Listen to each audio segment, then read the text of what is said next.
Naturellement, je ne suis pas juriste, je ne suis pas juge, je ne peux pas dire qui a tué qui, mais tout ce qui est clair, c'est que ce qui s'est passé à Kinshasa les derniers mois n'a pas été bon pour le peuple congolais.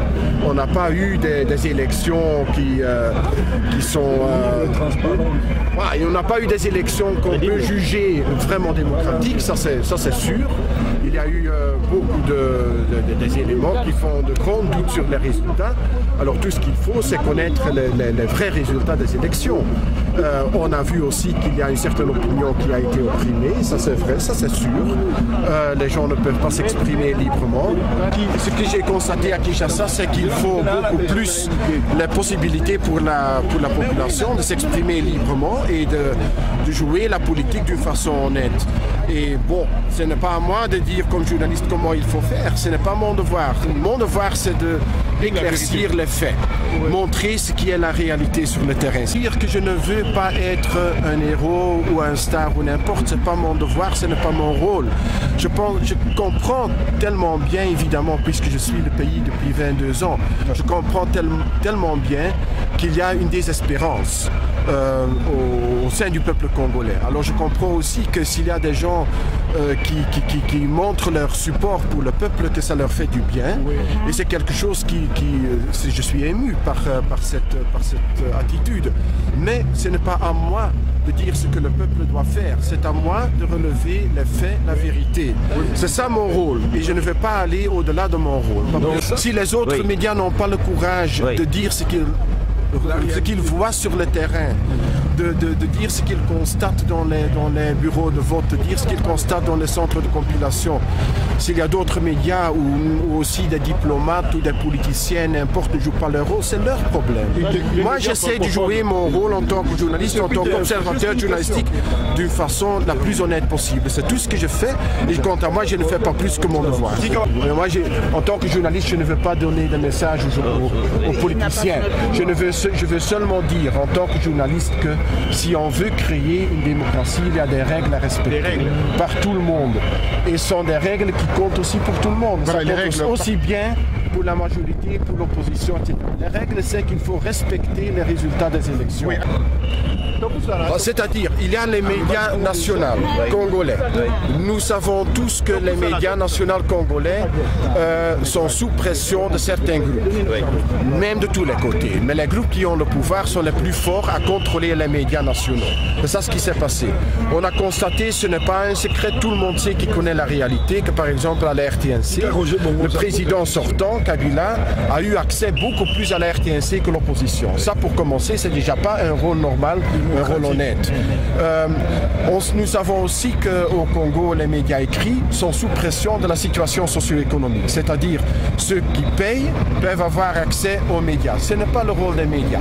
Pour la presse internationale, et la presse belge, je pense qu'il y a un grand problème chez nous en Belgique, c'est que malheureusement, il y a de moins en moins de journalistes qui suivent la situation au Congo. Ils ne sont pas commandés, ils n'ont pas le courage, ils n'ont pas les moyens, ils ne connaissent pas très bien la situation. Si on connaît bien la situation, si on essaye de bien connaître le dossier, on peut relever des choses beaucoup plus facilement. Et c'est ça ce que moi j'ai fait. Le ministre des Affaires étrangères belge Didier Reynders a fait un certain revirement à 180 degrés. Il avait reconnu lors d'une émission à la télévision qu'il soutenait les actions de Tshisekedi et lors du retour de M. Mende en Belgique, 2 jours après, il change de langage en disant clairement que vu la situation, même si on a enlevé les 1,3 million voix, ça ne changerait pas en fait l'ordre d'arrivée. Est-ce que vous pensez que cette décision est digne d'un homme politique? Écoute, ce n'est pas à moi de m'exprimer sur le comportement des hommes politiques. La seule chose que je veux dire là-dessus, c'est celui-ci. Pour moi, ce qui compte n'est pas cette affaire de si l'ordre du résultat serait différent avec un recomptage ou avec les faits réels des élections. C'est pas ça qui compte.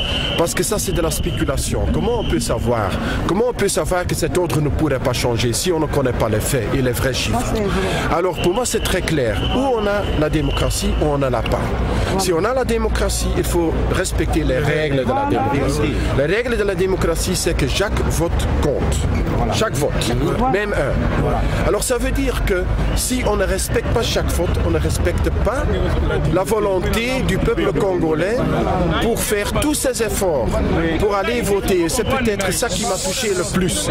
C'est que j'ai vu sur le terrain, malheureusement, je n'ai pas pu avoir le temps cette fois-ci d'aller à l'intérieur du pays. Mais je connais la situation à l'intérieur et j'avais des contacts partout et je sais qu'il y a tant de Congolais qui, dans le mauvais temps, qui avec beaucoup d'efforts, qui ont marché même des heures pour certains, pour aller voter, pour faire leur devoir civique. Alors si on ne respecte pas ces personnes qui ont fait tous ces efforts pour faire marcher cette démocratie au Congo en disant bon, 1,5 million ou 2 millions de votes plus ou de moins, ce n'est pas important.